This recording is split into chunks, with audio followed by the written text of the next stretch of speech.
Isang pagpalang umaga po sa ating lahat. Muli ako si Miat Sebastian and welcome to our daily devotion with Pastor Russell Ocampo. Today is June 21, 2026 and our topic is all about running away from God. So our Bible readings for today is all about Jonah chapter 1 verse 1 and a version. The word of the Lord came to Jonah, son of Amittai, go to the great city of Nineveh and preach against it because its wickedness has come up before me. But Jonah ran away from the Lord and headed for Tarshish. So the book of Jonah begins with a clear command from God. Jonah was instructed to go to Nineveh and proclaim God's message to its people. So instead of obeying, Jonah chose to run in the opposite direction. God said, "Go east to Nineveh, but Jonah boarded a ship heading west toward Tarshish. His action revealed a truth that still applies today. It is possible to know God's will and still refuse to obey. So many people think running away from God means rejecting Him completely.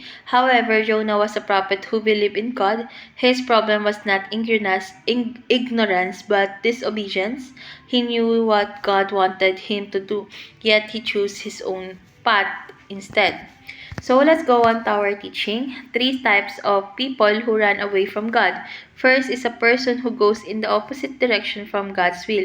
So like Jonah, some knowingly chose path that contradicts God's instruction. Second is a person who knows the right thing to do but does not do it. So disobedience is not only doing wrong but also refusing to do what God has clearly commanded. And lastly is a person who follows his own judgment instead of God's. So when we trust our wisdom above God's word, we place ourselves in danger or spiritual drift. So how do we respond? First is understand that obedience cannot be self-directed but God-directed.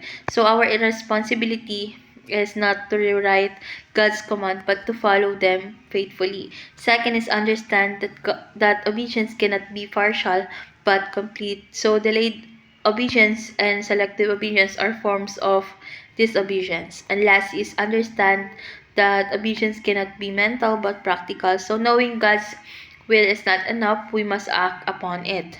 So let's go on to our discussion. First is, are you running away from God? Why or why not? So this question invites us or invites honest self-examination. So there an area of our life where God has spoken clearly, but we have or you have resisted. So are there commands, responsibility, or opportunity for service that we have delayed? So let's ask God to reveal any areas where you or we may be running from His will and to give you the courage to obey. So let's pray. Heavenly Father, thank you for your patience and mercy toward us.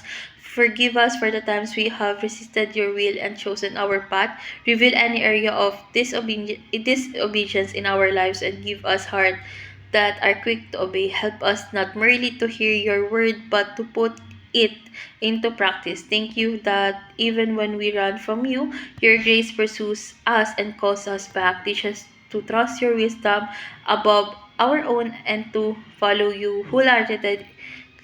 In Jesus' name we pray. Amen.